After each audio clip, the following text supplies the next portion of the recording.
Hello everyone. MP police के previous questions में maths का ये पार्ट 39 और इसमें सॉल्व कर रहे हैं 30 अगस्त 2017 का शिफ्ट 2 का पेपर। पहला क्वेश्चन है व्हाट इज द प्रोबेबिलिटी, प्रायिकता हमें बतानी है एक हेड आने की और कब एक कॉइन को 2 बार फेंका जाए तब एक हेड कितने बार आ सकता है। तो प्रायिकता कैसे निकालते हैं, फेवरेबल केसेस ऊपर और डिवाइड में टोटल केसेस। तो यहाँ पर हम टोटल केसेस देखें, टोटल केसेस के लिए कॉइन है और कॉइन में टोटल फेस कितने होते हैं, एक हेड आ सकता है एक टेल आ सकता है, तो हम 2 की पावर लेंगे, 2 की पावर n। अगर पांसा होता तो 6 की पावर n ले लेते। अब यहाँ पर n इक्वल टू कितना लेना है, यहाँ पर कॉइन एक है लेकिन उस एक कॉइन को 2 बार फेंका जाता है तो काउंट तो वो 2 बार ही होगा, तो n इक्वल टू हम 2 लिखेंगे, तो 2 की पावर 2 इक्वल टू 4। तो फेवरेबल टोटल केसेस होगा यहाँ पर 4। अब एक हेड कितने बार आ सकता है, एक कॉइन है तो उसको हमने पहले एक बार फेंका तो या तो हेड आ सकता है या तो टेल आ सकता है, फिर उसे दूसरी बार फेंकेंगे तो भी या तो हेड आ सकता है या टेल आ सकता है। तो यहाँ पर हमें देखना है कि एक हेड आए, तो मान लो जब पहली बार फेंका तो हेड आ गया, एक हेड आ गया, और जब इसको दूसरी बार फेंका तो फिर से हेड आ गया, तो H और H। अभी हम इस हेड को होल्ड कर रहे हैं, पहले पर हेड दूसरे पर हेड आ गया है, फिर दूसरे पर टेल भी तो आ सकता है, तो ये वाला केस भी बन सकता है, तो हेड और टेल। इसके बाद अगर पहली बार फेंका तब टेल आ जाए और दूसरी बार जब फेंकें तो हेड आ जाए, लेकिन हेड के साथ साथ टेल भी तो आ सकता है, पहली बार में भी टेल और दूसरी बार में भी टेल। तो इस तरह से 4 केस बन जाएंगे। अब यहाँ पर हमें एक हेड देखना है, केवल एक हेड, तो 2 हेड ये नहीं होगा, तो 1 2। यहाँ पर हेड हेड है और यहाँ पर टेल टेल है, तो इन दोनों काउंट नहीं करेंगे, तो 1 और 2 हो जाएंगे फेवरेबल केसेस। इसको डिवाइड करेंगे तो यह आ जाएगा 1/2, 1/2 मतलब 0.5 या फिर 0.50, फर्स्ट ऑप्शन। नेक्स्ट है अगर 10th किसी एक महीना है जिसमें 30 दिन है, उसकी 10 तारीख को मंडे पड़ता है तो उसके 30th डे मतलब 30 तारीख को कौन सा दिन होगा। तो यहाँ पर 10 को है मंडे, और हम जानते हैं किसी भी तारीख में जब हम 7 जोड़ देते हैं तो हमें वही दिन मिलता है, तो अगर इसमें हम 7 जोड़ देंगे तो फिर से मंडे मिलेगा और फिर 7 जोड़ देंगे तो फिर मंडे मिलेगा। 7 मतलब 17 को भी मंडे होगा। यहाँ पर +7 किया तो 17 आया, अब 17 में हम +7 फिर से करेंगे तो ये 24 आ जाएगा, मतलब 24वें दिन भी मंडे होगा। लेकिन हमें बताना है 30 दिन, तो यहाँ पर हम फिर से 7 जोड़ देते हैं, तो 24 में 7 तो 1 और 3 31th डे मंडे हो जाएगा फिर से। लेकिन यहाँ पर 30 दिन का महीना है तो हमें 30 तक ही काउंट करना है। अब 31 को मंडे है तो 30 को क्या हो जाएगा, एक कम कर दो, तो 30वें दिन क्या हो जाएगा, मंडे से एक पीछे आएंगे तो संडे, तो इसका आंसर है 30वें दिन होगा संडे। या फिर हम इसको डायरेक्ट भी देख सकते थे, 10 तारीख को हमें मालूम है कि मंडे था और हमें 7 करके जोड़ना है, मतलब 7 के मल्टीपल में जोड़ना है, तो हम इसमें क्या जोड़ दें कि 30 डे मिल जाए। तो अगर हम इसमें 7 × 3 21, 10 में अगर हम 21 जोड़ दें तो 31 मिलेगा, मतलब 31th डे पर फिर से मंडे मिल जाएगा हमें। और हमें 30 का देखना है तो इसमें से एक कम करना पड़ेगा 30, और यहाँ मंडे से भी एक कम करो तो संडे। पेपर के दूसरे सेक्शन का ये पहला क्वेश्चन है। यहाँ पर 2 पर्सन्स की एजेस का डिफरेंस दिया है 10 ईयर्स, तो 10 साल का अंतर है, तो अंतर तो सेम होता है चाहे वो 10 साल पहले हो या 10 साल बाद हो, तो 10 साल का अंतर ही रहेगा उन दोनों में हमेशा। इसके बाद 4 साल पहले बड़ा आदमी बड़ा व्यक्ति छोटे से दुगना है, तो मान लो कि ये बड़ा है और ये छोटा है, अगर छोटे को हम 1 मान लें तो बड़ा कितना हो जाएगा, एल्डर वाला 2, तो इन दोनों का रेशो हमें मिल गया 2:1। और इन दोनों का अंतर दिया है कि इन दोनों में 10 का अंतर है, तो रेशो का अंतर हम इस 10 के बराबर लिख सकते हैं, 2 - 1 1 इक्वल टू इन दोनों में 10 साल का अंतर है। और बताना क्या था हमें, छोटे वाले की एज, तो 1 = 10 है तो छोटे वाले की एज कितनी आ गई 10, लेकिन ये 4 साल पहले थी, अभी वर्तमान में लाना पड़ेगा तो 4 इसमें और ऐड करना पड़ेगा, तो ये हो जाएगी 14, आंसर हो जाएगा 14 सेकेंड। नेक्स्ट है 4150 को जब किसी नंबर से डिवाइड करते हैं तो क्वोशंट 55 मिलता है और रिमाइंडर 25, भागफल और शेषफल 25 मिलता है, तो डिवाइजर क्या होगा या भाजक। इसको हम फॉर्मूले से भी कर सकते हैं, या फिर मान लो हम देख लेते हैं कि 5 में हम डिवाइड कर रहे हैं, भाग दे रहे हैं 2 से, तो ये कितने बार जाएगा, 2 बार, 4, और रिमाइंडर या शेषफल बच गया 1। इसी तरह से इस क्वेश्चन में हमें इस 2 की वैल्यू बतानी है, ये डिवाइजर या भाजक का मान बताना है। तो 4150 है, इसमें हम किसी भी नंबर से डिवाइड कर रहे हैं, वो मालूम नहीं है, मान लो कि x है, और इसका भागफल दिया है 55, और रिमाइंडर या शेष बच रहा है यहाँ पर 25 बचेगा। तो इस वाले में अगर हम देखें कि ये 5 हमें कैसे मिल सकता है, अगर हम इस 2 का मल्टीप्लाई इस 2 में कर दें और जो शेषफल बच रहा है उसको जोड़ दें तो हमें 5 मिल जाएगा। वही सेम चीज़ हम यहाँ पर करेंगे, जो कि एक तरह से फॉर्मूला ही होता है। 5 क्या है, डिविडेंड या भाज्य। ये हमें कैसे मिल सकता है, जब हम डिवाइजर में या भाजक में मल्टीप्लाई कर दें कोशंट का या फिर भागफल का और इसमें जोड़ दें शेषफल या रिमाइंडर। यहाँ पर हमें इस डिवाइजर की वैल्यू या फिर भाजक का मान बताना है। तो इस क्वेश्चन में हमें डिविडेंड या भाज्य मालूम है 4150, तो 4150 इक्वल टू भाजक में मतलब x में मल्टीप्लाई करना पड़ेगा 55 का, तो x इंटू 55 और जो शेषफल है उसको जोड़ना पड़ेगा। इसी फॉर्मूले में हम वैल्यू रख रहे हैं। या फिर नॉर्मल भी देखें, इन दोनों का मल्टीप्लाई कर दो और इस 25 को जोड़ दो तो हमें ये अंदर वाली वैल्यू मिल जाएगी। यहाँ से हम x की वैल्यू निकाल लेंगे। 4150 ये हो जाएगा 55x प्लस 25। 25 को इस साइड लेके आएंगे तो माइनस हो जाएगा, 50 में से 25 माइनस करेंगे तो 25, और ये 4125 इक्वल टू क्या मिल गया, 55x। 5 से इसको डिवाइड कर दें तो 11 बार, और 5 से इसे तो 8 बार, 12 बचेंगे तो 2 और 5। फिर इसे हम 11 से डायरेक्ट डिवाइड कर दें तो 7 बार जाएगा 77, 5 बचे तो 5 बार 55, तो x की वैल्यू आ गई 75। और यही हमें निकालना था, भाजक या डिवाइजर हो जाएगा 75। नेक्स्ट है, एक मैन को 5 घंटे 15 मिनट का टाइम लगता है एक सर्टेन डिस्टेंस, एक निश्चित दूरी को, मान लो ये एक पॉइंट है और यहाँ से इस पॉइंट तक वो जा रहा है। ये हो गया A और ये हो गया B। अब इन दोनों के बीच में कुछ डिस्टेंस से दूरी है, मान लो कि x है इन दोनों के बीच की दूरी। तो वो आदमी एक बार A से जाता है B की तरफ पैदल, और फिर B से A की तरफ वो आता है राइड से या सवारी से। तो B से लेकर वो A की तरफ आ गया, लेकिन किससे आया, सवारी से या फिर राइड से। और ये दोनों साइड का आने जाने का टाइम दिया है 5 घंटे 15 मिनट। और यहाँ पर इन दोनों के बीच की डिस्टेंस है A से बीच की, वो तो एक निश्चित ही है।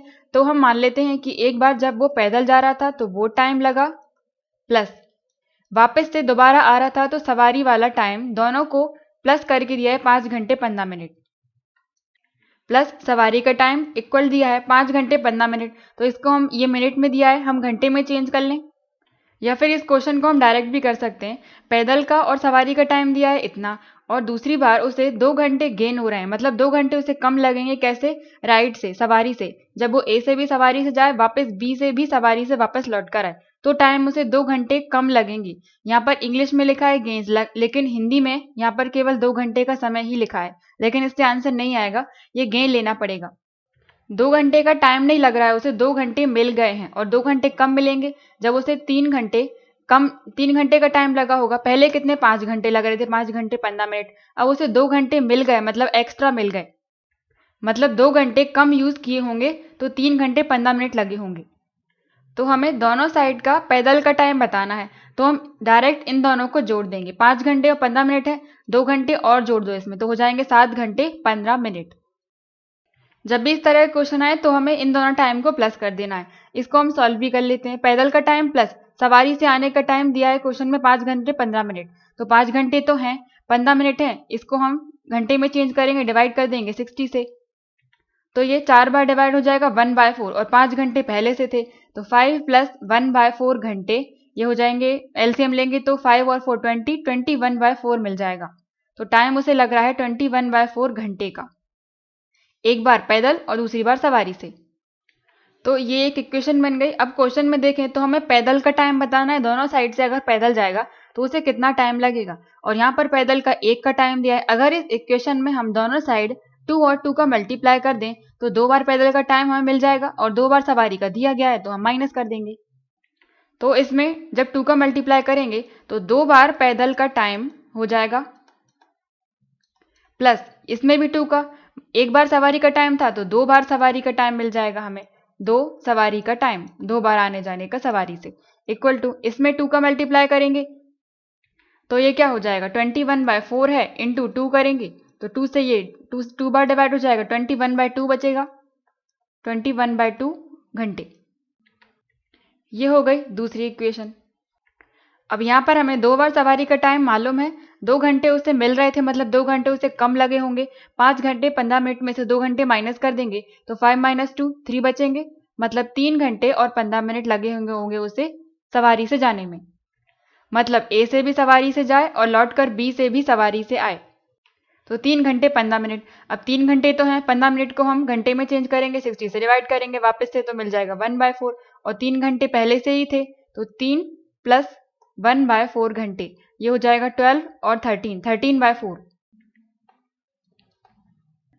13/4 घंटे लगे होंगे। तो 2 बार सवारी का टाइम हमें मिल गया, यहाँ पर हम लिखेंगे 13/4 घंटे इक्वल टू, ये 21/2 था ही, और ये 2 बार पैदल का टाइम हमें निकालना है तो इसकी जगह पर x मान लो, प्लस इसको इस साइड लेके जाएंगे तो माइनस हो जाएगा, 21/2 में से 31/4 माइनस करना पड़ेगा,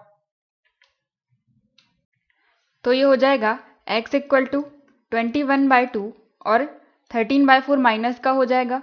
यहाँ पर x इक्वल टू हम एलसीएम लेंगे तो आ जाएगा 4 और 2 से डिवाइड करेंगे तो 2 बचेगा, 2 × 21 42, 42 माइनस 4 से 4 डिवाइड 1, 1 × 13 13, तो x इक्वल टू 42 में से 13 पहले 10 माइनस कर दें 32 और 3 और तो 29, 29/4।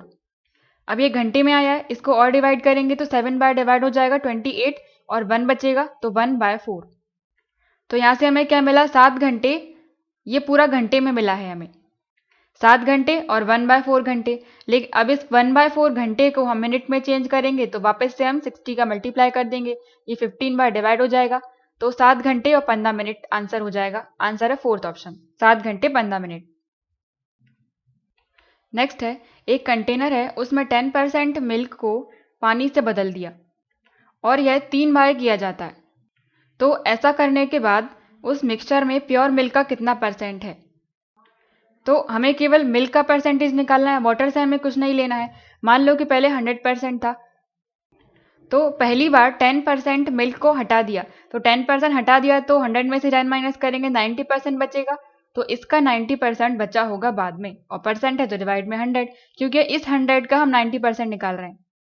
अब इतना बचा, इसके बाद फिर से 10% हटाना है तो फिर से 90% बचेगा इसका, और फिर एक बार और करना है, 3 बार करना है, तो तीसरी बार इतना बचा था तो 10% हटा दिया तो वापस से 90% बचा, तो इतना % मिल्क बचा होगा कंटेनर में। इसको सॉल्व करें, 0 0 और ये 2 0 से एक ये 0 चला गया, एक ये 0, और 9 9 9 का क्यूब क्या होता है 729, और नीचे डिवाइड में एक 10 है तो ऊपर हम एक नंबर के बाद पॉइंट लगा देंगे 72.9%। पर अगर ऑप्शन में देखें तो 72 कहीं नहीं है, 73 है, यहाँ पर 9 है। जब भी 6 होता है या उससे ज़्यादा होता है तो हम इस साइड लेफ्ट साइड में एक नंबर बढ़ा देते हैं, तो ये कितना हो जाएगा 73%, तो आंसर है फर्स्ट। और इसका एक और तरीका है कि हम इसको फॉर्मूले से भी कर सकते हैं, या फिर इसका एक और तरीका क्या हो गया, ये कंटेनर है और उसमें मिल्क भरा हुआ है, तो मान लेते हैं कि उसमें पहले 100 लीटर मिल्क था, तो उस मिल्क में से 10% मिल्क को हटा दिया और उसकी जगह पर 10% ही पानी मिला दिया। 10% हमें हटाना है, तो 100 का 10% कितना हो जाएगा 10, ये हम पहली बार कर रहे हैं, तो 100 का 10% 10, तो 10 हम हटा देंगे तो कितना बचा 90, मिल्क बचा 90 मिल्क, और वाटर 10 वाटर बचा क्योंकि उतना ही पानी मिला दिया। अब दूसरी बार फिर से 10% मिल्क हमें हटाना है और उतना ही पानी मिला देना है, रहेगा तो टोटल 100 लीटर ही, बस मिल्क को हटा रहे हैं और पानी को बढ़ा रहे हैं। तो 90 का 10% हमें लेना है, 90 का 10% कितना हो जाएगा 0 0, 9 हो गया, 90 का 10% 9। अब 9 हमें इस 90 में से हटा देना है, तो 90 में से 9 माइनस करेंगे तो 81 मिल्क बचेगा, और वही 10 हमें 9 था तो वही 9 हमें मिल्क में जोड़ देना है। तो 10 और 9 19 हो जाएंगे, बाद में 19 पानी बचेगा। ये दूसरी बार हो गया। और तीसरी बार फिर से हमें मिल्क का 10% हटाना है और पानी में मिलाना है। तो 81 मिल्क था, अभी यहाँ पर 81 है, इसका 10% निकालना है। 0 से 0 और यहाँ पर एक 0 है तो हमने एक पॉइंट लगा दिया, तो हो जाएगा 8.1। तो 8.1 को माइनस करना पड़ेगा। 81 में से 8.1 माइनस करेंगे, 10 में से 1 9, यहाँ पर 1 था मतलब 0 बचा, तो 1 कर ही लेगा 10, 10 में से 8 माइनस करेंगे तो 2 और यहाँ पर 7 बचा, 72.9 बाद में मिल्क बचा। और इतना ही पानी हम इसमें मिला देंगे। लेकिन पानी से हमें कुछ नहीं करना है, यहाँ पर केवल मिल्क की बात चल रही है। बाद में मिल्क इतना बचा, तो ये पहले का कितना परसेंट है, 72.9 कितना परसेंट है पहले का, पहले 100 था और इंटू 100, 0 से 0 कैंसिल, तो यह आ जाएगा 72.9%। और 9 है तो हमने एक बढ़ा दिया, तो ये हो गया 73%। First option.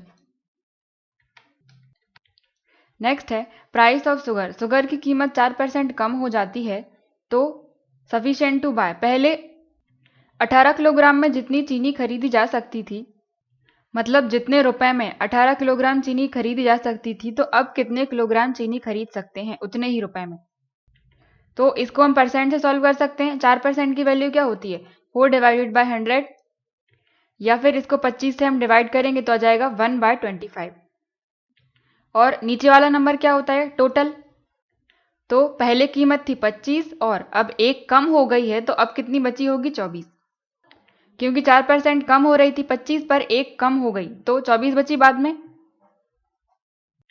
और ये क्या है, ये प्राइस है, ये पहले की प्राइस और ये कम होने के बाद की कीमत। और पहले कितनी चीनी खरीदते थे, 18 किलोग्राम, और पहले कीमत थी 25, मतलब 25 रुपए में 18 किलोग्राम चीनी खरीदी जा सकती थी। और अब कीमत कितनी हो गई, 24। तो यहाँ से हम 1 की वैल्यू निकाल लें, 18/25। तो 24 इक्वल टू कितना हो जाएगा, 24 का मल्टीप्लाई कर दो, 24 की वैल्यू आ जाएगी 18/25 इंटू 24। तो इतनी चीनी खरीदी जा सकती है कम हुई कीमत के साथ। एक मिनट, थोड़ी मिस्टेक हो गई, सॉरी। यहाँ पर 18 किलोग्राम की कीमत हमने मान ली है 4%, बल्कि 4% से कम हो रही है, वो 1 किलोग्राम के हिसाब से कम होती है। तो ये जो 25 है, ये 1 किलोग्राम की कीमत है और 25 पर एक कम हो गई मतलब 24। तो ये 1 किलोग्राम की कीमत है 25 और अब हो गई 1 किलोग्राम की कीमत 24।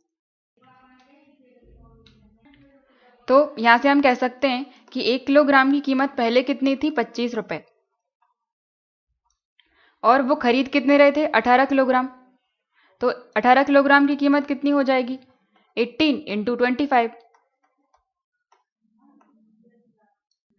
मतलब पहले वो इतने रुपए खर्च कर रहे थे और इतने ही रुपए में अब वो कितने किलोग्राम चीनी खरीद सकते हैं जब 4% कम हो गई है रेट। तो कम होने के बाद में 1 किलो की कीमत हमें मालूम है, 1 किलो में 24, 1 किलो की 24 रुपए कीमत है। तो 24 इंटू हम मान ले रहे हैं कि x किलो चीनी वो खरीद सकते हैं अब, तो into x equal to total पैसे जितने वही बराबर होंगे, क्योंकि टोटल पैसे तो 18 इंटू 25 के बराबर ही थे, इतने ही पैसे में खरीदना है। तो हमने मान लिया कि x किलो खरीद रहे हैं, यहाँ से x की वैल्यू निकाल लेंगे, 18 इंटू 25 डिवाइडेड बाय 24। इसको डिवाइड करें 6 से 3 बार और 6 से 4 बार, तो 25 इंटू 3 75, 75/4। इसको 4 से डिवाइड करेंगे तो 4 1 जा 4, 35, तो 8 बार 32, 3 बचा, पॉइंट लगाकर 0 लगाएंगे 30, तो 4 7 जा 28, फिर 2 बचे तो 5 बार 20। तो 24 रुपए की रेट से वो 18.75 किलोग्राम चीनी खरीद सकते हैं। आंसर है थर्ड। नेक्स्ट है 3 पाइप किसी टैंक को 10 घंटे में खाली कर लेते हैं, तो उसी टैंक को 2 घंटे में खाली करने के लिए कितने पाइप की जरूरत होगी। तो ये टाइम एंड वर्क के चेन रूल वाले फॉर्मूले से हो जाएगा, m1 d1 h1 और डिवाइड में वर्क रहता है equal to m2 man into d2 मतलब डेज इंटू h1 तो हो गया h2 आवर्स डिवाइड में वर्क। तो पहली वाली कंडीशन 10 घंटे लग रहे हैं 3 पाइप को, तो पाइप को हम मान रहे हैं कि मैन है, क्योंकि जिस चीज से भी काम हो रहा है उसको हम m की जगह पर रखते हैं, मैन की जगह पर रखते हैं। 3n मतलब 3 पाइप, और टाइम कितना लग रहा है 10 घंटे। डे यहाँ पर नहीं दिए गए हैं तो डी को हम कैंसिल कर देते हैं।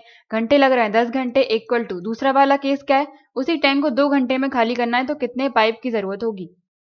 तो हम मान लेते हैं m2 की जगह पर मान लेते हैं कि x पाइप की जरूरत होगी और खाली करना है 2 घंटे में। यहाँ से x की वैल्यू निकाल लेंगे 2 से 5 बार और 3 इंटू 5 15, तो 15 पाइप की जरूरत होगी। आंसर है फोर्थ।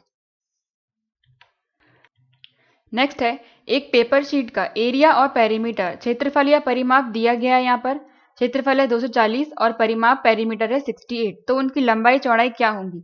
तो ये लंबाई और चौड़ाई ऑप्शन में मिल रही है, इसको हम ऑप्शन से कर सकते हैं या फिर फॉर्मूले से भी कर सकते हैं।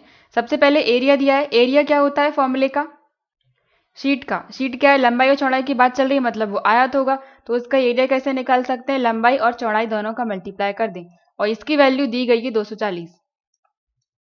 मतलब इन चारों ऑप्शंस में से हमें लंबाई चौड़ाई का मल्टीप्लाई करने पर 240 मिलना चाहिए, वो आंसर होगा।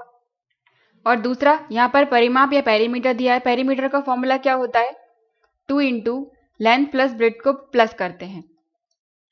तो परिमाप की वैल्यू यहाँ पर 68 दी गई है, 2 इंटू एल प्लस बी। यहाँ से हम इसको 2 से डिवाइड करेंगे तो 3 और 4, मतलब लंबाई और चौड़ाई दोनों को प्लस करने पर 34 मिलना चाहिए। और एरिया L इंटू बी, मतलब लंबाई और चौड़ाई दोनों को मल्टीप्लाई करने पर हमें 240 मिलना चाहिए। ये हमें इन ऑप्शंस में से चेक करना है। तो सबसे पहले हम प्लस वाली वैल्यू चेक कर लें कि किन को जोड़ने पर 34 मिल रहा है। पहला ऑप्शन 2 है और 0 है, तो यहाँ पर तो लास्ट में 2 मिलेगा, 34 चाहिए, तो ये वाला आंसर नहीं है। फिर 24 और 16, तो 4 और 6 को जोड़ेंगे तो 0 आएगा लास्ट में, लेकिन हमें 34 चाहिए, तो ये वाला ऑप्शन भी कैंसिल।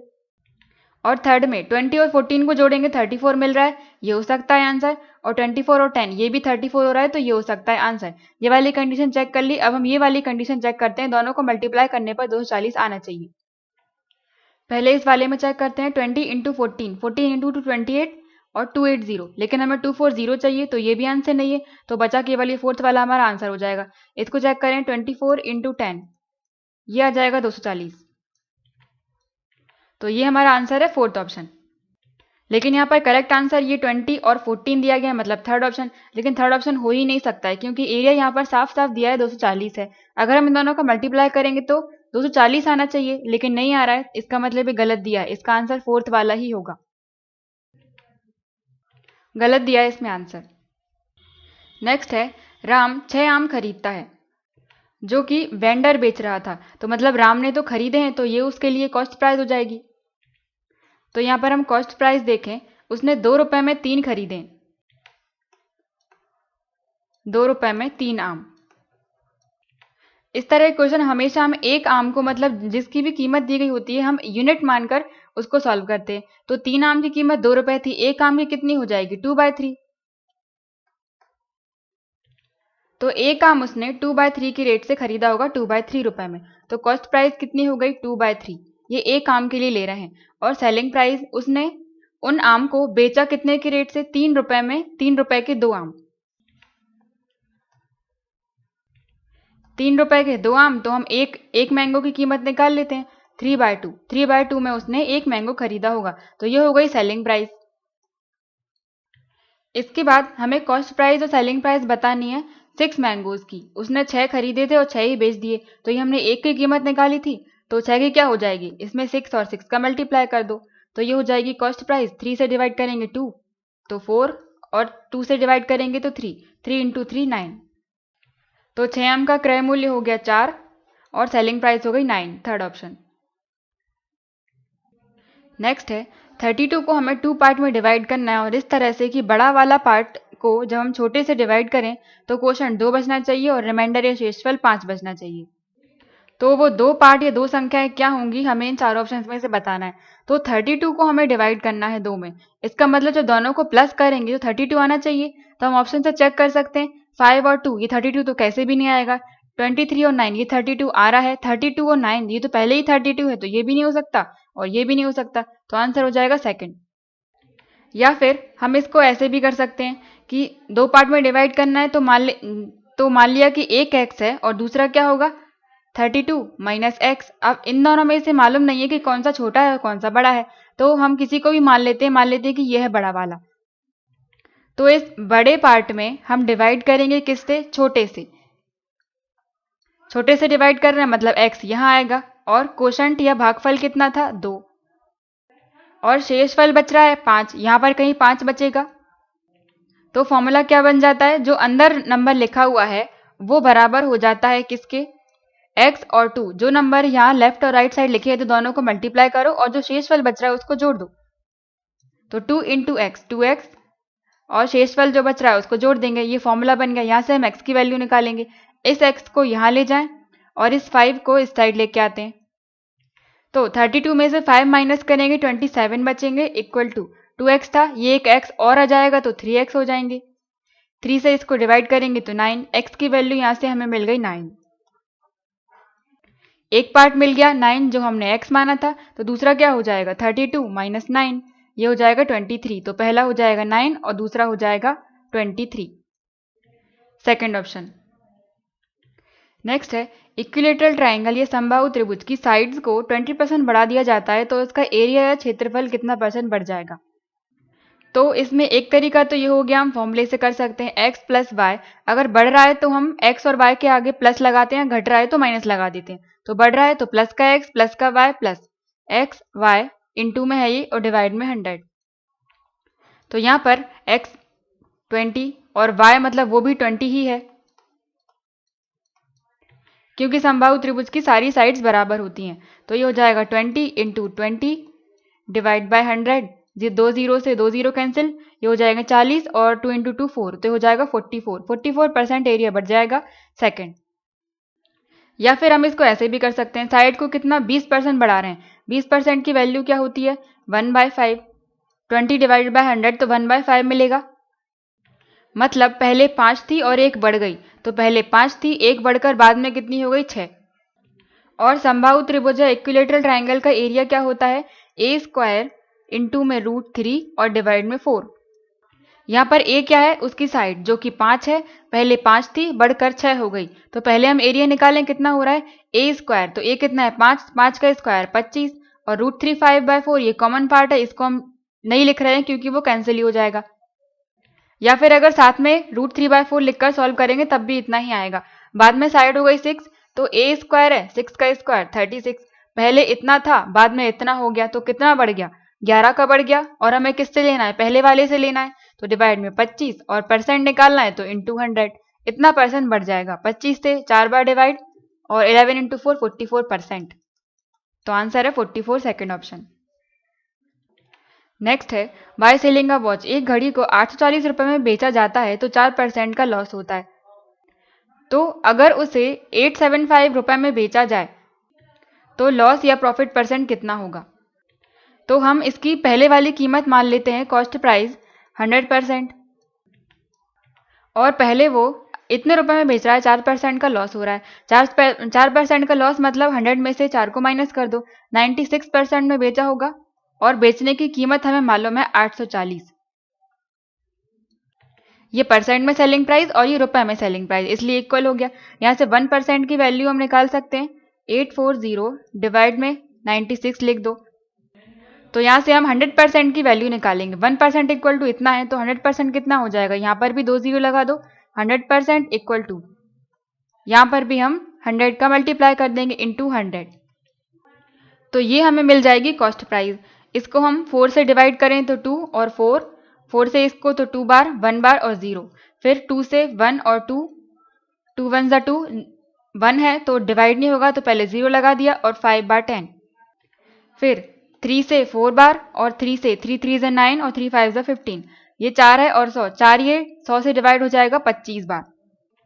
तो यहाँ पर क्या बचा? 35 इंटू 25 मल्टीप्लाई करेंगे तो 25 इंटू 5 125 होता है, तो 5 बचा, 5 लिख दिया। अब 12 कैरी आ गया, तो 25 और 3 75 होते हैं, तो इसमें जोड़ दो 7 और 8 875। तो घड़ी की कॉस्ट प्राइस या घड़ी की कीमत कितनी आ गई? 875। अब क्वेश्चन में बोला है कि अगर वो उसे 875 रुपए में ही बेच देता है तो उसे क्या होगा? अब पहले कीमत थी 875 और बेच रहा है उसे वो 875 रुपए में ही, सेम हो गया। इसका मतलब ना उसे प्रॉफिट होगा ना लॉस होगा। आंसर हो जाएगा सेकंड। क्योंकि जितने में खरीदा उतने में बेच दिया तो कुछ भी नहीं होगा। नेक्स्ट है, यहाँ पर हमें डिफरेंस या अंतर निकालना है 8 और 5 की प्लेस वैल्यू और स्थानीय मान का। तो नंबर क्या है 139, 8, 6, 5 और 3। तो यहाँ पर हमें स्थानीय मान निकालना है 8 का और 5 का। तो 8 कहाँ है, ये स्थानीय मान कैसे निकालते हैं, जिसका निकालना है उसकी जगह पर 1 लिखो और उसके बाद जितने भी नंबर हैं उतने 0 लगा देते हैं। तो 1, 2, 3, 3 0 हम लगा देंगे। इसका मतलब वो कौन सी जगह पर है, तो 8 इसमें हजारवें स्थान पर है। इसके बाद हमें 5 का निकालना है, तो 5 की जगह लिखेंगे 1 और इसके बाद जितने नंबर है उतने हम 0 लगा देंगे। 5 के बाद एक ही नंबर है तो 0। अब इन दोनों का हमें अंतर लेना है, या फिर हम स्थानीय मान या फिर प्लेस वैल्यू एक और तरीके से निकाल सकते हैं कि ये हमने 1 लिखा है, इसकी जगह पर उस नंबर को हम खुद साथ में लिख दें। तो 8 की प्लेस वैल्यू का दूसरा तरीका क्या हो जाएगा 8 और उसके बाद जितने नंबर हैं उतने 0। उसी तरह से 5 की प्लेस वैल्यू 5 और जितने नंबर हैं उतने 0। ये दो तरीके होते हैं स्थानीय मान या प्लेस वैल्यू निकालने के, और इन दोनों का अंतर पूछा है। यहाँ पर हम अंतर निकालेंगे 0, 10 में से 1 9 और यहाँ पर 9 बचेंगे। तो 990 आंसर मिला हमें, इनका आंसर है 3rd। लेकिन अगर 990 नहीं होता ऑप्शन में तो हम इस वाले तरीके से निकालते। यहाँ पर कितना हो जाएगा 0, 5 और यहाँ बचेगा 9 और 7। तो आंसर ये वाला हो जाता अगर 990 नहीं दिया होता। और अगर कभी ऐसा हो जाए कि ये वाला भी ऑप्शन में हो और ये वाला भी ऑप्शन हो तो हमें प्रायोरिटी इस वाले आंसर को देनी है, क्योंकि ये बेसिक तरीका होता है। तो इसका हो जाएगा 3rd ऑप्शन। नेक्स्ट है फाइंड द एवरेज। यहाँ हमें एवरेज या औसत निकालना है 9 के पहले 11 मल्टीपल्स या प्रथम 11 गुणज। तो गुणज या मल्टीपल हम कैसे निकालते हैं, 9 का निकालना है, मतलब 9 के टेबल हम लिखेंगे। पहला हो जाएगा 9, 9 इंटू 1 9, फिर 9 इंटू 2 18, 9 इंटू 3 27। इस तरह से हमें 9 इंटू 11 तक जाना पड़ेगा। यहाँ जाकर हमें कहीं मिलेगा 9 इंटू 11 99, और फिर उन सबको हमें प्लस करना पड़ेगा और डिवाइड करना पड़ेगा 11 से। या फिर जब भी कभी इस तरह से सीरीज बन रही हो और समान नंबर का अंतर हो, सेम नंबर का अंतर हो, 9 जोड़ रहे हैं, यहाँ पर 9 जोड़ रहे हैं, इस तरह से 9 9 का डिफरेंस है हर एक नंबर के बीच में। तो इसके लिए एवरेज निकालने के लिए हम क्या करते हैं, या औसत निकालने के लिए पहले और आखिरी नंबर को जोड़कर 2 से डिवाइड कर देते हैं। तो पहला नंबर है 9 और लास्ट नंबर है इसमें 99। पहला और लास्ट दोनों को जोड़ेंगे, डिवाइड कर देंगे 2 से, क्योंकि 2 हैं इसलिए। ये हो जाएगा 8 और 9 और 1 10, 108/2। इसको और डिवाइड करेंगे 2 से तो 5 बार और 4 बार, तो इसका आंसर हो जाएगा 54 फर्स्ट। नेक्स्ट है, ये सीरीज दी गई है, इसको हमें प्लस करना है, 90 तक जा रही है, 1 से स्टार्ट होगा 90 तक, इन सभी को प्लस करना है। तो ये क्या है 1 2 3 4, ये प्राकृतिक संख्याएं हैं या नेचुरल नंबर्स हैं। नेचुरल नंबर्स का सम या फिर प्राकृतिक संख्याओं का योग निकालने का फॉर्मूला होता है n into n plus 1 divide में 2। n नेचुरल नंबर्स या फिर n प्राकृतिक संख्याओं का योग हम इस फॉर्मूले में रखकर निकाल सकते हैं। अब यहाँ पर कुल संख्या कितनी है 1 से लेकर 90 तक, तो n की वैल्यू हम क्या रखेंगे यहाँ पर 90। तो ये हो जाएगा n की जगह पर 90 इंटू 90 प्लस 1 डिवाइड में 2। इसे हम 2 से डिवाइड करेंगे तो 4 और 5, तो ये मिल जाएगा 45 इंटू 90 प्लस 1 91। तो ये हो जाएगा 1 से करेंगे तो 45 और 9 से 45 की 5 और 36 40, 5904 4095 इसका सम आ जाएगा, आंसर है फर्स्ट। नेक्स्ट है, पर्स में टोटल 700 रुपये हैं और उसमें 25 पैसे 50 पैसे और 1 रुपए के सिक्के हैं, बराबर संख्या है सबकी, इक्वल नंबर में सारे कॉइन्स। तो हमें कॉइन्स की या सिक्कों की संख्या बतानी है और प्रत्येक प्रकार के, हर प्रकार के। और यहाँ पर बोला है कि 25 50 और 1 रुपए, इन सबके बराबर संख्या में पैसे हैं, बराबर संख्या में सिक्के हैं। मान लो अगर x सिक्के हैं तो वो 25 के भी होंगे और x ही 50 के भी होंगे और x ही 1 रुपए के भी होंगे। अब यहाँ पर पहले 700 रुपये बताया गया है और यहाँ 25 पैसे 50 पैसे, या तो रुपए को पैसे में बदल लें या फिर पैसों को रुपए में बदल लें। तो हम सारी चीज़ों को पैसों में बदल रहे हैं। पहले 700 रुपये थे, 1 रुपए में 100 पैसे होते हैं, तो यहाँ पर 700 रुपये हैं, 700 में कितने पैसे हो जाएंगे, 2 जीरो यहाँ पर लगा दो, 70,000 पैसे हो जाएंगे पर्स में टोटल। और यहाँ पर सिक्के हैं 25 पैसे के, 50 पैसे के और 1 रुपए के। तो 1 रुपए को हम पैसे में लिख रहे हैं तो 100 पैसे के। और हमें मालूम नहीं है कि ये कितनी कितनी संख्या में। क्वेश्चन में बोला है कि सभी की संख्या बराबर है, तो हम मान लेते हैं कि सबकी संख्या x है। 25 पैसे के x सिक्के, 50 पैसे के x सिक्के और 100 पैसे के भी x सिक्के। तो इससे हम पर्स में कुल कितने पैसे थे निकाल सकते हैं। मान लो कि 5 रुपए का सिक्का है और कुल संख्या है सिक्कों की 10, तो रुपए कितने हो जाएंगे, 5 × 10 50। इसी तरह से यहाँ पर हम 25 का मल्टीप्लाई x में करेंगे क्योंकि 25 पैसे के x सिक्के हैं, प्लस 50 पैसे के x हैं तो इंटू x, प्लस 100 पैसे के x हैं 100 इंटू x, इक्वल टू ये कुल पैसे आ गए। और कुल पैसे हमें मालूम है पहले से कि 70,000 हैं, तो इसके इक्वल टू में 70,000 पैसे। यहाँ से हमें x की वैल्यू निकालना है। x यहाँ पर है, यहाँ पर भी है और इस पार्ट में भी है, तो तीनों में से हमने एक x कॉमन निकाल लिया। तो यहाँ पर क्या बचा, 25। 50 और x में से x हटा दिया तो 50 बचा, और यहाँ बचा x हट गया तो 100, इक्वल टू 70। ये हो जाएगा x इंटू ये 150 और 25 175, इक्वल टू 70,000। ये 175 मल्टीप्लाई में यहाँ आ जाएंगे तो इसके डिवाइड में आ जाएगा, तो x इक्वल टू क्या हो जाएगा, 70,000 डिवाइड बाय 175। अब इसको हमें सॉल्व करना है। ये 70,000 है, इसको हम शॉर्ट में ऐसे लिख सकते हैं 7 × 100 × 100 और डिवाइड में है 175। अब इसको 25 से डिवाइड करें तो 25 से ये 4 बार चला जाएगा और 25 से ये 7 बार, और 7 से ये 7 कैंसिल, तो 4 × 100 400। तो x की वैल्यू आ गई 400। और यही क्वेश्चन में पूछा था कि हर एक प्रकार के सिक्कों की संख्या कितनी है, तो हर एक प्रकार के सिक्कों की संख्या कितनी हो जाएगी, 400, थर्ड ऑप्शन। नेक्स्ट है इसका एवरेज या औसत निकालना है, तो इसको इन सब नंबर को प्लस करके डिवाइड कर देंगे हम 6 से, या फिर हम लास्ट वाले डिजिट से चेक कर सकते हैं। प्लस करेंगे तो 8 और 4 12 और 2 और 6 8, 8 और 4 12, 2 बचा, 2 और 2 4 और 4 और 2 6। इन सबको प्लस करेंगे तो लास्ट में हमें यूनिट डिजिट या इकाई अंक पर 6 मिलेगा। और जब औसत में हम कुल संख्या का मल्टीप्लाई करते हैं तो भी हमें सम ही मिलता है। यहाँ पर हम चेक करेंगे कहाँ पर हमें लास्ट में 6 मिल रहा है। 0 का मल्टीप्लाई 6 में करेंगे तो 0, ये नहीं होगा आंसर। 4 का 6 में तो 4, ये भी नहीं होगा, हमें केवल 6 देखना है। 1 × 6, यहाँ पर 6 मिल रहा है, और 2 × 6 यहाँ पर 2 मिल रहा है, तो ये भी आंसर नहीं है। तो इसका आंसर हो जाएगा 21, थर्ड ऑप्शन। नेक्स्ट है रेशो दिया है हमें फादर और सन की एज का, तो फादर और सन 6:1 दिया है, और ये दिया है प्रेजेंट में। और 20 साल बाद इनका रेशो हो जाता है 2:1। 20 साल बाद मतलब +20 करना पड़ेगा। बाद का रेशो दिया है 2 और 1, तो हमें प्रेजेंट एज बतानी है फादर और सन की। इनका सम बताना है, योग बताना है। तो यहाँ पर हम डिफरेंस चेक करते हैं इक्वल है कि नहीं। 6 - 2 4 हो रहा है, और 1 - 1 0, जो कि बराबर नहीं है, तो बराबर करना पड़ेगा। इसके लिए हम इन दोनों के डिफरेंस का मल्टीप्लाई यहाँ करेंगे। 2 - 1 1, तो इंटू 1 करना पड़ेगा इन दोनों में, और 6 - 1 5, तो 5 का मल्टीप्लाई हम नीचे वाले रेशो में करेंगे। तो प्रेजेंट का रेशो आ जाएगा 1 का मल्टीप्लाई 6 में 6, और 1 × 1 1।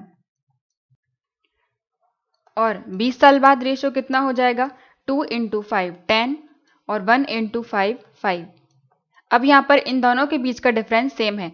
10 - 6 4, 5 - 1 4, 4 4 मिल रहा है, तो डिफरेंस के बराबर में हम लिखते हैं टाइम इंटरवल। पहले प्रेजेंट था, 20 साल आगे आना है, मतलब +20 करना पड़ेगा, मतलब 20 साल का अंतर है। 4 = 20, 4 से इसको डिवाइड करेंगे तो 5 बार, 1 = 5 हमें मिल गया। अब हमें बताना है प्रेजेंट एज का सम निकालना है दोनों का। तो फादर का प्रेजेंट एज का रेशो है 6, तो 1 = 5 है, तो 6 = हो जाएगा 6 × 5 30, और 1 की वैल्यू हमें मालूम है, तो सन की हो जाएगी 5। तो 5 और 35 दोनों को प्लस करके बताना है, तो आंसर हो जाएगा 35, फोर्थ ऑप्शन। नेक्स्ट है 5 years ago, 5 साल पहले। सम दिया है हमें एजेस ऑफ फादर और सन। फादर और सन का सम दिया है 40 साल, और रेशो दिया है हमें प्रेजेंट का। तो प्रेजेंट में फादर और सन का रेशो है 4:1। और यहाँ पर बोला है कि 5 साल पहले उन दोनों के एजेस का सम या योग था 40 साल, तो 5 साल पहले 40 था। तो अभी वर्तमान में कितना हो गया होगा, एक के लिए हम +5 करेंगे, तो 2 के लिए क्या करेंगे, +10, तो इसमें हम 10 जोड़ देते हैं, ये हो जाएगा 50।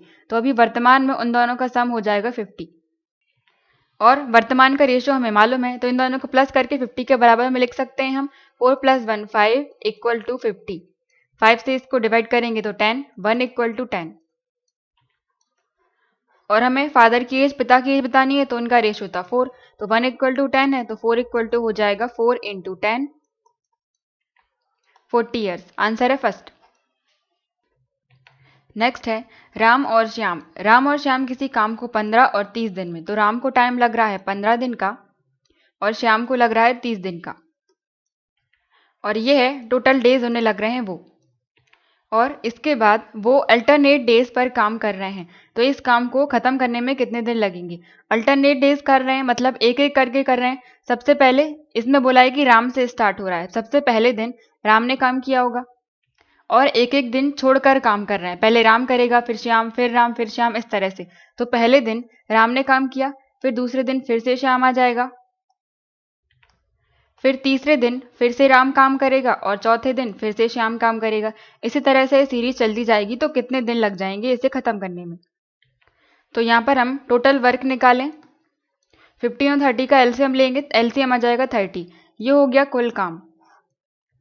यहाँ से हम राम और श्याम का एक दिन का वर्क निकाल सकते हैं, 1 डे वर्क। टोटल है 30 और राम को कुल दिन लगते हैं 15, तो एक दिन में वो कितना काम करता होगा, 2। इसी तरह से राम एक दिन में कितना काम करता होगा, 1 से कैंसिल हो जाएगा 1, तो एक दिन में श्याम करता है 1 और राम करता है 2। तो ये 1 डे वर्क एक दिन का काम हमें मिल गया। अब स्टार्टिंग में तो राम कर रहा था पहले, तो राम ने पहले दिन 2 वर्क किया होगा, फिर दूसरे दिन श्याम आ गया, श्याम ने दूसरे दिन 1 काम किया होगा क्योंकि 2 और 1 था इनका। और फिर यही पूरी प्रोसेस फिर से रिपीट हो रही है। यहाँ पर फिर 2 1 3, इस तरह से यहाँ पर फिर 2 और 1 2 और 1 की सीरीज चलती जाएगी। तो यहाँ से हम कह सकते हैं कि 1 और 2, 2 दिन का काम हम निकाल सकते हैं, इन दोनों को प्लस करें तो 2 दिन का काम आ गया राम और श्याम का, 2 + 1 3। पहले दिन राम ने किया, फिर दूसरे दिन श्याम ने किया, इस तरह से 2 दिन हो गए और काम कितना किया, 2 + 1 3। और टोटल वर्क कितना है, टोटल वर्क है 30। अब यहाँ पर इस 3 की जगह पर हमें 30 लेके आना है, तो 30 कैसे लेके आ सकते हैं। अगर इसमें हम दोनों साइड 10 और 10 का मल्टीप्लाई कर दें तो ये 30 हो जाएगा और यहाँ हो जाएगा 20, तो इसमें हम 10 का मल्टीप्लाई कर रहे हैं, तो ये हो जाएगा 2 × 10 20, 20 डेज = 3 × 10 30 वर्क। और 30 वर्क के डेज हमें पता करने थे, टोटल 30 वर्क था, 30 वर्क के डेज आ गए 20 डेज, तो 20 दिन लग जाएंगे। आंसर है फर्स्ट। नेक्स्ट है पूनम प्रिंटिंग वर्क, मतलब पूनम किसी काम को 4 दिन में कर सकती है, सोनिया 6 दिन में कर सकती है, तो अगर वो दोनों साथ में करें तो कितने दिन लग जाएंगे। पूनम को दिन लग रहे हैं 4 और सोनिया को दिन लग रहे हैं 6, तो यहाँ से हम टोटल वर्क निकाल सकते हैं। टोटल वर्क कितना हो जाएगा, इन दोनों का एलसीएम 4 और 6 का एलसीएम हो जाएगा 6, 12 आता है और 4 से भी डिवाइड होता है, मतलब 12 आ गया एलसीएम, तो 12 है टोटल वर्क। तो 1 डे में एक दिन में कितना काम करेंगी, टोटल काम है 12 और दिन लगते हैं 4, तो 3। पूनम एक दिन में 3 काम करती है, इसी तरह से सोनिया कितना कर लेगी, 2। और अगर ये दोनों साथ में मिलकर काम करें तो ये दोनों साथ में एक दिन में कितना काम कर लेंगी, 3 + 2 5।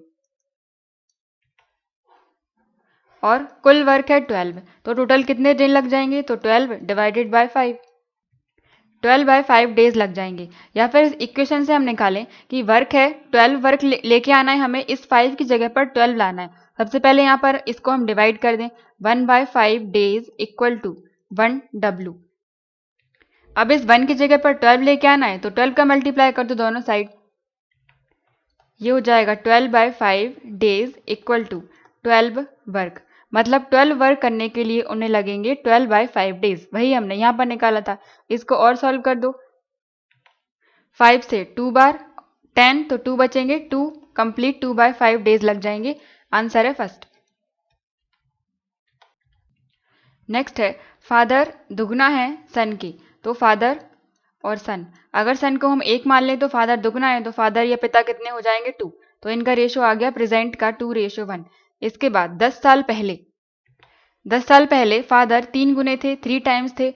10 साल पहले मतलब P - 3, पिता 3 गुने थे सन के। अब यहाँ पर हमें डिफरेंस देखना है। 3 माइनस 2 करेंगे 1, 1 माइनस 1 करेंगे 0, जो कि बराबर नहीं है, तो बराबर हमें करना पड़ेगा। इन दोनों के डिफरेंस का मल्टीप्लाई ऊपर करेंगे 3 माइनस 1 इंटू 2 और 2 माइनस 1 1, तो 1 का मल्टीप्लाई हम नीचे वाले रेशो में करेंगे। तो नया वाला प्रेजेंट का रेशो हमें मिल जाएगा 2 इंटू 2 4, 1 इंटू 1 1 इंटू 2 2, और 3 साल पहले का 3 इंटू 1 3 और 1 इंटू 1 1। अब डिफरेंस इक्वल है 4 माइनस 3 1, 2 माइनस 1 1, 1 मिल रहा है, तो उस डिफरेंस के बराबर में हम टाइम इंटरवल को रखेंगे। पहले प्रेजेंट था, फिर 3 साल पहले जाना है, मतलब 3 साल का अंतर है, तो 1 इक्वल टू 3 मिल गया। हमें पिता की बतानी है, पिता का प्रेजेंट का रेशियो था 4, तो 4 इक्वल टू हो जाएगा 4 इंटू 3 12। अच्छा, यहाँ पर ये 10 साल पहले की बात चल रही है, तो ये -10 हो जाएगा। 3 साल पहले ले लिया था, ये -10 और ये भी -10। तो अब हम इनके डिफरेंस के बराबर जो 1 था, इसके बराबर हम रखेंगे टाइम इंटरवल 10 साल पहले, तो 10 का डिफरेंस है, तो 1 इक्वल टू 10। पिता का वर्तमान का रेशियो है 4, तो 4 इक्वल टू हो जाएगा 4 इंटू 10 40। आंसर है थर्ड। नेक्स्ट है ए इज 2 ईयर्स ओल्डर, बी से 2 साल बड़ा है ए और बी सी से दुगना है। अगर उनका टोटल सम दिया है 27, तो हमें बी की एज बतानी है। तो इस तरह क्वेश्चन में ए बी सी 3 की बात चल रही है, तो हम पीछे से स्टार्ट करते हैं। ए बी और सी को हम मान लेते हैं कि एक्स है। 1 हम क्यों नहीं मान रहे हैं, क्योंकि यहाँ पर ए को 2 साल बड़ा किया है, तो हमें +2 करना पड़ेगा, इसलिए हम एक्स मान रहे हैं पूरी वैल्यू। तो सी हो गया एक्स और बी दुगना है सी से, तो बी हो जाएगा 2x, और ए बी से 2 साल बड़ा है, तो बी है 2x, तो ए कितना हो जाएगा 2x + 2, और इन तीनों को प्लस करने की वैल्यू हमें दी गई 27, तो a + b + c equal to 27 हो जाएगा। a कितना है 2x + 2 प्लस b है 2x प्लस c है x इक्वल टू 27। यहाँ से हमें x की वैल्यू निकालनी है। 2 और 2 4 5 5x हो गए, और इस 2 को हम इस साइड लेके जाएंगे तो माइनस हो जाएगा। 27 में से 2 माइनस करेंगे तो 25, 25 को कैंसिल करेंगे 5 से, 5 बार x की वैल्यू आ गई 5। और हमें b की एज बतानी है। b का हमने कितना माना था 2x, तो यहाँ पर x की वैल्यू रख दो 5, b की एज आ गई 10 ईयर्स। आंसर है फर्स्ट। नेक्स्ट है एक कंस्ट्रक्शन कंपनी है जो सीमेंट खरीदती है 1000 रुपए के रेट से, 1 टन 1000 रुपए का, और उस सीमेंट को स्टोर करती है या रखती है 100 रुपए टन के रेट से, मतलब 100 रुपए के रेट से उसके रख रखाव में खर्च हो जाता है। और कमिंग मंथ अगले महीने में प्राइस की कीमत 2000 पर टन के रेट से बढ़ जाएगी, और कंपनी के पास 500 टन ऑफ सीमेंट पहले से ही है, 500 टन। अगर एक महीने में उस कंपनी को सीमेंट का 1000 टन लग जाता है एक महीने में, तो उसे इस महीने में कितना सीमेंट खरीदना पड़ेगा कि एक्सपेंसेस मिनिमाइज हो जाए, कि अधिक खर्च ना करना पड़े अगले महीने में। तो इस महीने में कितना खरीदना पड़ेगा, और उसे लगता कितना है एक महीने में 1000 टन, तो 1000 टन तो उसे लेना ही पड़ेगा, क्योंकि एक महीने में इतना तो लग ही जाएगा। इसके बाद यहाँ बोला है कि 500 टन पहले से उसके पास है, तो ये 500 भी, इन दोनों को जोड़ देंगे, आंसर हो जाएगा 1500, क्योंकि इसमें पूछा है उसे इस महीने में कितना सीमेंट खरीदना पड़ेगा, तो 1000 + 500 1500 खरीदना पड़ेगा। नेक्स्ट है एक बैट्समैन का एवरेज दिया है, 6 इनिंग का एवरेज है, औसत है x, और 7वीं इनिंग में वो 48 रन बना देता है, जिससे उसका एवरेज 5 बढ़ जाता है। तो हमें बताना है कि 7th इनिंग के बाद उसका औसत क्या होगा। तो यहाँ पर पहले वाला औसत या एवरेज दिया है x, और ये 6 इनिंग का है, तो हम सम निकाल सकते हैं रन का, कुल कितने रन होंगे, एवरेज में मल्टीप्लाई कर देंगे कुल संख्या का, तो हो जाएगा x × 6। ये हो गया 6 रन में, 6 इनिंग में रन हो गए इतने। इसके बाद 7th इनिंग में उसने 48 रन और बना लिए, तो ये 6 इनिंग के हो गए, 7वीं इनिंग में बनाए 48। अब ये टोटल 7 इनिंग के हो गए, और 7 इनिंग के बाद उसका एवरेज औसत 5 बढ़ जाता है। तो पहले था x, 5 बढ़ गया, मतलब x + 5 हो गया। तो बाद का 7 के बाद का हमें एवरेज औसत मालूम है x + 5, और कुल संख्या है 7, तो हम मल्टीप्लाई कर देंगे, टोटल सम मिल जाएगा 7 के बाद, 7th इनिंग के बाद का सम, तो ये हो जाएगा 7 × x + 5। यहाँ से हम x की वैल्यू निकालेंगे, ये हो जाएगा x × 6, 6x + 48 = 7 का मल्टीप्लाई x में 7x प्लस 7 इंटू 5 35। 6x को यहाँ ले जाएं, 35 को इस साइड ले आएं, तो 7 में से 6 माइनस करेंगे तो x बचेगा इक्वल टू 48 में से 35 माइनस करेंगे तो 3 और 1 13 बचेगा। x की वैल्यू आ गई 13। पर क्वेश्चन ने पूछा है कि 7वीं इनिंग के बाद उसका एवरेज क्या होगा। पहले था x और 7 के बाद कितना 5 बढ़ गया था, तो हम इसमें 5 बढ़ा देंगे, ये हो जाएगा बाद का एवरेज। तो x है 13 प्लस 5 बढ़ गया तो 5, ये हो जाएगा 18। पर यहाँ ऑप्शन में 18 दिया नहीं गया है तो ऑप्शन गलत है, लेकिन इसका आंसर 18 ही आएगा।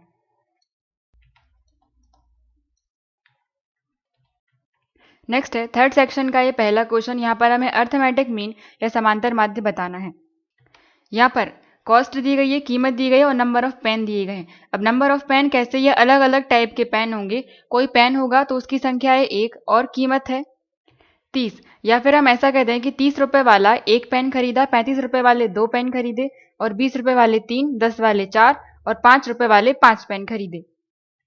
समांतर माध्य अर्थमेटिक मीन पूछा है तो हमें सभी सम को निकालकर टोटल नंबर से डिवाइड करना पड़ेगा। तो सम कैसे निकालेंगे, संख्या में कुल कॉस्ट का मतलब एक की कॉस्ट का और जितने खरीदे हैं उसका मल्टीप्लाई करके 30 इंटू 1 30। 35 वाले 2 पेन तो दोनों ही कितनी हो जाएगी 35 इंटू 2 70।